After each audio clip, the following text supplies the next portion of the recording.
राष्ट्रवादी काँग्रेस शरदचंद्र पवार पक्षाचे अध्यक्ष शरद पवार यांनी लालबागच्या राजाचं दर्शन घेतलेले आणि यावेळी त्यांच्यासोबत सुप्रिया सुळेंचे पती सदानंद सुळे आणि नात रेवती सुळे उपस्थित होते। शरद पवारांनी लालबागच्या राजाचं मनोभावे दर्शन घेतलं। विशेष म्हणजे शरद पवारांनी लालबागच्या राजाचं कित्येक वर्षानंतर दुसऱ्यांदा दर्शन घेतलंय।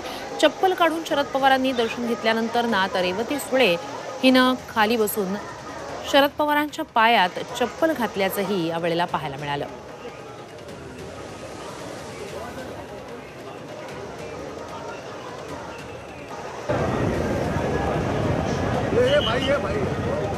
दृश्य आपण पाहतोय लालबागच्या राजाच्या दर्शनासाठी शरद पवार पोहोचलेले होते। त्यांच्यासोबत त्यांचे जावई सदानंद सुळे आणि नात रेवती सुळे होते आणि यावेळेला नातीचं आणि आजोबांचं एक वेगळं भावनिक नातं लक्षात दिसून आलं। सगळ्यांच्याच आवर्जून अनेक कार्यक्रमांमध्ये रेवती सुळे शरद पवारांना साथ सोबत करत असतात आणि आजही असंच झालं। दर्शन घेतल्यानंतर पायात जेव्हा चप्पल घालण्याची वेळ आली तेव्हा नात रेवती सुळेनं खाली बसून शरद पवार यांना चप्पल घालण्यासाठी मदत केल्याचा हाच तो क्षण आहे।